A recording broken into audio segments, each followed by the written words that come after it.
बिस्मिल्लाहिर्रहमानिर्रहीम। अस्सलाम वालेकुम नाज़रीन। आज जो हमारा टॉपिक है, पहले तो मैं आपको जो है ना मुबारकबाद देता हूँ कि आज पहला जुम्मा माशाल्लाह जो है ना वो गुज़रा है रमज़ान का। बहुत ही ठंडा और मीठा मौसम था, बहुत मज़ा आया। अल्लाह ताला ने बहुत बड़ी रहमत की है। हल्की हल्की बारिश हो रही थी और साथ में जो है ना वो नमाज़ पढ़ी जुम्मे की, फिर अफ्तारी की। देखिए, रमज़ान के महीने में अल्लाह ताला वैसे ही अपनी रहमतें के जो है ना वो दरवाज़े खोल देता है और तकरीबन हर एक को जो है ना वो पहले से ज़्यादा नेमतें मैसर आती हैं। तो अल्लाह का लाख लाख शुक्र अदा करना चाहिए और इसके साथ साथ अपने इर्द गिर्द ज़रूर देखा करें, अपने हमसायों को, अपने आमने सामने, या कोई रिश्तेदारों अजीज़ों को, कि जिसको किसी को जिस चीज़ की ज़रूरत हो वो देनी चाहिए उसको। और साथ देना चाहिए, हाथ बटाना चाहिए उनको, उनकी खिदमत करनी चाहिए। पैसे देने की ज़रूरत है वो उनको देना चाहिए, खाने पीने की अशिया की ज़रूरत है। आजकल देखिए मुल्क के क्या हालात हैं, आटे के लिए कितनी लाइनें लगी हुई हैं। देख के दिल रोता है कि ये क्या हमारे मुल्क के साथ हो रहा है। गंदम पैदा करने वाला 7वां सबसे बड़ा मुल्क है। जो मुतालिया पाकिस्तान की स्टडी हम करते रहे हैं उसमें ये वादे लिखा हुआ है कि ये 7वां बड़ा मुल्क है वो पाकिस्तान जो गंदम पैदा करता है। तो गंदम अफ़गानिस्तान जा रही है और इधर आटे के लिए लाइनें लग रही हैं। तो अल्लाह ताला हमें इस तरह के हालात से बचाए और हमारी अपनी रहमत से अपनी मदद करे और हमारे मुल्क को जो है ना वो तरक्की दे अच्छे तरीके से। सियासी बातें मैं करना नहीं चाहता, इसलिए इसको आज पेंडिंग कर देते हैं, छोड़ देते हैं। तो हम अपने टॉपिक की तरफ आते हैं। आज का हमारा जो टॉपिक है वो है कि दावा जो है ना, दावा सिविल सूट, दावा दिला पाने क्या होता है, यानी कि वो मनी सूट जिसको बोलते हैं इंग्लिश में, कि वो क्या होता है और किस तरीके से किया जाता है, किस वक्त किया जाता है, उसकी दायरी कैसे होती है और उसका मकसद क्या होता है और किस वजह से किया जाता है। उसकी दावा दिला पाने की 3-4 वजूहत होती हैं। सबसे पहले तो ये है कि अगर आपने किसी से कोई पैसे लेने हैं, किसी को कोई पैसे दिए हुए हैं, बतौर कर्ज़ा दिए हुए हैं, या वैसे कोई आपसे मांग के ले गया हुआ है,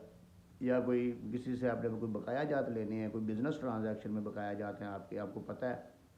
कि ये मेरे इतने पैसे हैं, तो वो पैसे रिकवर करने के लिए जो आप दावा करेंगे ना उसको हम जो है ना वो दावा दिला पाने बोलेंगे। दावा दिला पाने जो है, इसके अलावा जो एक तो ये हो गया कि आपने कर्ज़ा किसी को दिया हुआ है वो वापस लेना है, कि या कि आपने कोई ठेकेदारी निज़ाम रखा था जिसमें आपने किसी से कोई बकाया लेना था आपने, या कोई बिज़नेस की कोई ट्रांजैक्शन थी जिसमें आपने किसी से पैसे लेने थे,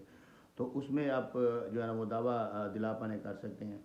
दूसरा ये है कि आपने, यानी कि अगर कोई चेक आपको किसी ने दिया हुआ है तो चेक आपका जो है ना वो कैश नहीं हुआ, तो वो चेक कैश नहीं हुआ, तो एक तो आपने उसके ऊपर एफआईआर करवाई है। वो उसका एक तरीका आपको मैं बताऊंगा, समझाऊंगा बाद में लेटर ऑन। लेकिन दूसरा उसके साथ जो पैसे, क्योंकि एफआईआर में पैसे रिकवर नहीं होते, एफआईआर में उसको सज़ा होगी। तो वो क्रिमिनल जो उसने एक्ट किया है, जो उसने यानी कि आपके एतमाद को ठेस पहुँचाई है, 499 जिस पे लगती है, वो उसको सज़ा होगी उसमें, लेकिन उसमें पैसे रिकवर नहीं होंगे। वो तो जिसकी एफआईआर हो जाती है वो डर के मारे वो कहीं में गिरफ्तार ना हो जाए तो पैसे देना शुरू कर देता है, वो एक अलग इशू है।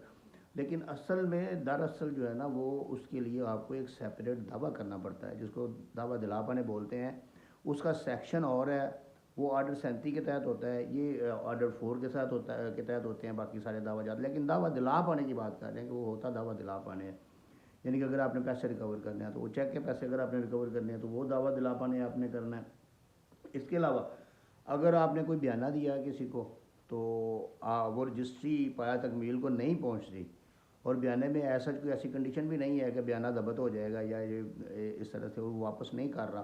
तो आप उसके लिए भी दावा दिला पाने जो है ना वो सूट फॉर मनी रिकवरी जो है, रिकवरी ऑफ मनी जो है वो फ़ाइल करेंगे,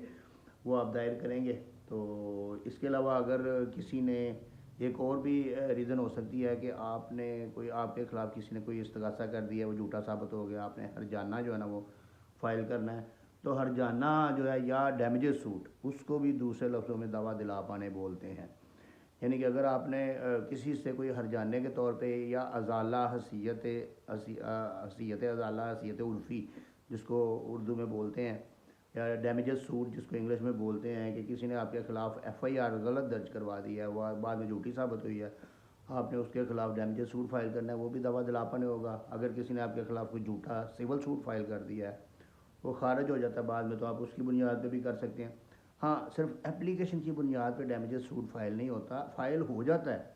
فائل کرنا آپ نے کورٹ فیس لگا کے فائل کرنا، فائل ہو جائے گا لیکن وہ سرے نہیں چڑھے گا، اس کا کوئی وہ رزلٹ نہیں آئے گا۔ اگر کوئی بندہ آپ ایک پراپر سیاسی یا پولیٹیکل یا بزنس کمیونٹی سے تعلق رکھنے والے شخص ہیں، یا کوئی اچھے بزنس مین ہیں، ٹیکس پیئر ہیں، اور کمیونٹی میں اور آپ کے معاشرے میں آپ کا ایک اچھا نام ہے، آپ کوئی یعنی کہ کمیٹی کے ممبر ہیں، کوئی آپ کونسلر ہیں، تو آپ کے اوپر کوئی صرف سمپل الزام بھی لگا دیں نا اور اس کی اشاعت کر دے اخبار میں یا کسی فیس بک پہ یا میڈیا میں یا سوشل میڈیا میں کوئی اشاعت کر دے، تو آپ اس کے خلاف بھی جو ہے نا وہ ڈیمیجز سوٹ یا دعویٰ دلا پانے جو ہے نا وہ فائل کر سکتے ہیں۔ اب دعویٰ دلا پانے کا سب سے بنیادی جو ریکوائرمنٹ ہے وہ یہ ہے کہ آپ اس کو پہلے جو ہے نا وہ اس کو ایک لیگل نوٹس، قانونی نوٹس سینڈ کریں گے جو آپ کے کسی وکیل کی طرف سے ہوگا۔ وہ اس میں ساری ڈیٹیلز لکھے گا کہ میرا یہ نقصان ہوا ہے، اس میں آپ کی ذہنی نقصان، اس کا آپ کا جسمانی نقصان، آپ کا کاروباری نقصان، آپ کی جو پرسنالٹی ہے اس کو جو چوٹ پہنچی ہے، آپ کی جو عزت و شہرت کا نقصان ہوا ہے، اس سارے کی وہ کیلکولیشن منی میں کیلکولیشن کر کے وہ اس کو سینڈ کرے گا۔ اس کے علاوہ اگر آپ نے کسی سے کوئی قرضہ وغیرہ لینا ہے تو وہ جتنا واپس لینا ہے، آپ نے جتنے پیسے لینے ہیں ان کے مطابق وہ قانونی نوٹس بنا کر ارسال کرے گا۔ اگر چیک ہے تو وہ چیک کے ریلیٹڈ جو ہے نا قانونی نوٹس ارسال ہوگا۔ قانونی نوٹس کے 14 دن کے بعد یہ جو ہے نا یہ آپ فائل کریں گے۔ جو آرڈر 37 کا دعویٰ ہوگا وہ سیشن کورٹ میں فائل ہوگا، جو باقی جتنے بھی دعویٰ جات ہوں گے، جتنا بھی ڈیمیجز سوٹ ہوگا وہ اب ان لمیٹڈ جورسڈکشن سینئر سول جج کے پاس ہے، تو وہ سول کورٹ میں جو ہے نا وہ فائل کیا جائے گا، اور سول جج جو ہے نا وہ اس کو جو ہے وہ انٹرٹین کرے گا اور اس کو مطابق قانون جو ہے نا وہ اس کے اوپر جو ہے نا کارروائی کرے گا، وہ ڈیفینڈنٹ کو نوٹس کرے گا اور وہ سارا کچھ کرے گا۔ اس کی جو اس دعویٰ کو فائل کرنے کی جو لمیٹیشن ہے وہ 3 سال ہے، یعنی جس وقت آپ کے خلاف یہ وقوع ہوا ہے اس کے بعد 3 سال کے اندر اندر آپ یہ دعویٰ فائل کر سکتے ہیں۔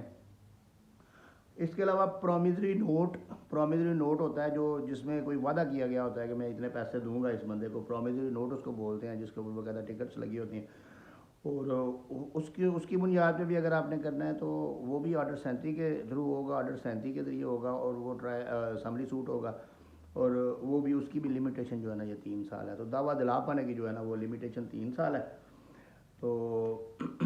دعویٰ دلا پانے جو پیسوں کی ریکوری کے لیے کیا جاتا ہے، اور اس میں آپ نے کوئی قرضہ دیا ہے، آپ کا بیانہ واپس نہیں ہو رہا، یا اس کے علاوہ آپ نے کوئی چیک آپ کو کسی نے دے دیا اس کے پیسے نہیں مل رہے، یا آپ کی کوئی حد کی عزت کا آپ دعویٰ کرتے ہیں تو اس کے ریلیٹڈ جو آپ نے دعویٰ دلا پانے ہیں، یہ سارے دعویٰ جات اس میں آتے ہیں۔ تو اس کے ساتھ ہی میں آج اختتام کروں گا، کیونکہ میں اب سوچ رہا ہوں کہ اب نیکسٹ جتنی بھی ویڈیوز ہیں نا وہ میں شارٹ سی چھوٹی چھوٹی بناؤں تاکہ آپ کمپلیٹ اس کو دیکھ سکیں۔ تو یہ میری ریکویسٹ ہے کہ آپ اس کو آگے شیئر کیا کریں مزید، تاکہ دوسرے دوستوں کو، بھائیوں کو، سب کو اس کے مطابق علم ہو سکے اور وہ سارے اس سے استفادہ حاصل کر سکیں۔ بہت شکریہ جناب۔